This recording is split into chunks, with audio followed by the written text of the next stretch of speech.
อนนี้ก็ได้กินกาแฟจังหน่อยเนาะไต่ห่มคอยมีบริวารซึ่งเป็นลูกชายมานำ2 โตมาเป็นคน2 โตตัวน้อยชื่อว่าหมาแต้มตัวใหญ่นี่ชื่อว่าหมาตุนตัวใหญ่นี่สิอยู่อีกฝากหนึ่งปรากฏว่าตั้งกล้องแล้วมันถ่ายมันบ่ได้มีมุมของหมาอีกตัวหนึ่งหายไปคือถ่ายได้บ่เต็มที่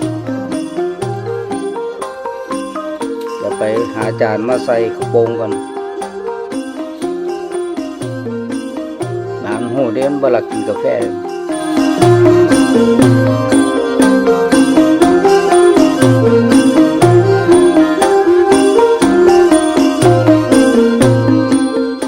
ได้มาแล้ว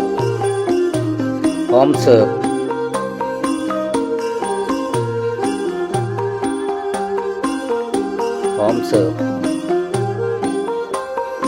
ทั้งเจ้าของเสิร์ฟทั้งลูกไส้หลากับลูกไส้โคหมาแต้มกับหมาตุ๋นเอาให้ลูกไส้ใหญ่กินก่อนให้ลูกไส้โคกินก่อนเอากินยวนเนาะ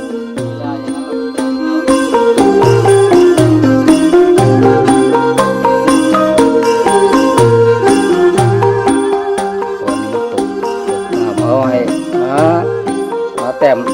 ต้มกินบ่แต้มกินเสือนี่คือหมาตุ๋น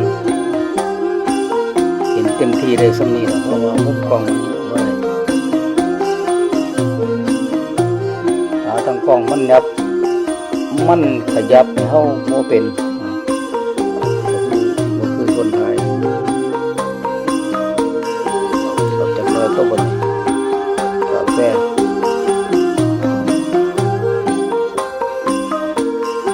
ไปเดี๋ยว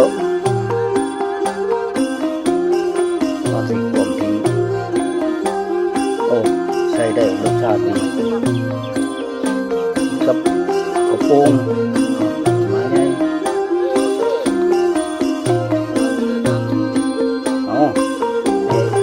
มาหน่อยกินมันแน่น่ะ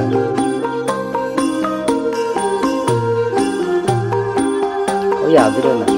เขากินน้ำเอาไปสีมูสีตา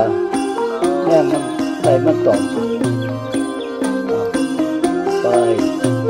สืบตัวเองสืบเข้าไปเอาแต้มขยับเข้าใกล้แล้วตุนกับโดหัวโดข้อขามาแล้วมัน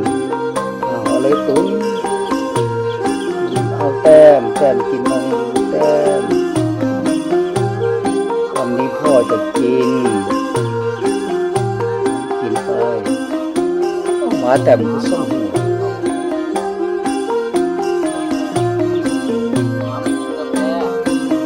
มาไม่กินกาแฟเยอะมาหาซื้อกาแฟมา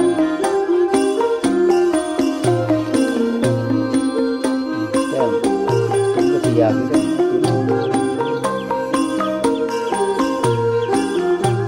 ก็น้ำหนาน้ำตาแม่แม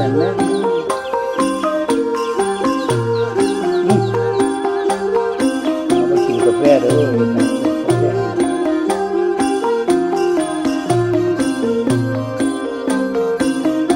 อแล้วก็มีความสุขตามภาษาเราเนาะมีเป็นหมา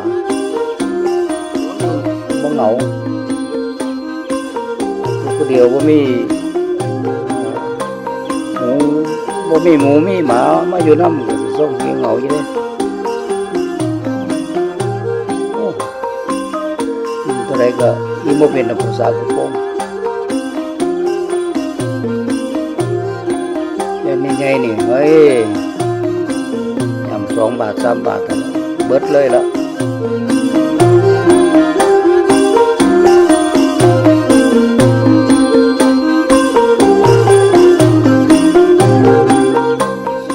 2 คนแล้วบอกมาแต้มกับมาตุน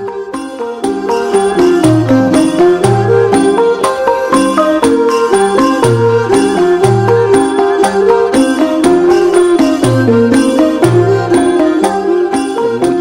ล่ะกาแฟกินได้ที่ของน้ำมันก็จะกินกับโป่งแล้วมันกินกาแฟ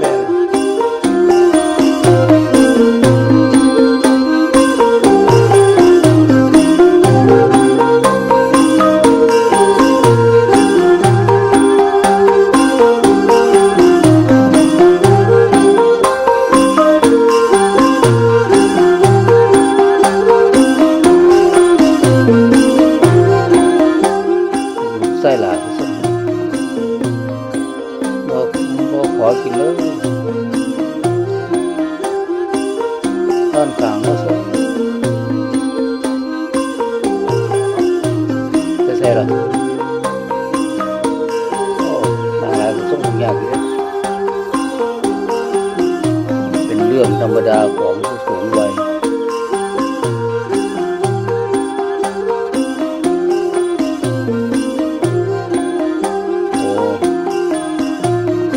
มันเบิดถึงเอาแกงผมกินน้ำแน่กินน้ำแน่แต้มอันนี้ลูกขุนนี่ลูกแต้มอันนี้พ่อที่กินเองเลยนี่ลูกขุนลูกแต้มเจ้าของกินเองตุนส่งสีอิ่มหรือว่าพ่อกินนะเอาแต้มกินแค่แต้มอิ่มแล้วไอ้ตุนเจ้ากินเท่าไหร่ละ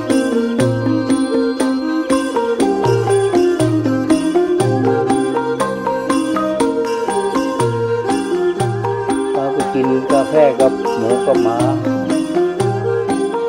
เด็กคนนี้ก็เป็นกระโปรงได้มาจากสวนสัตว์ต้องปางสร้าง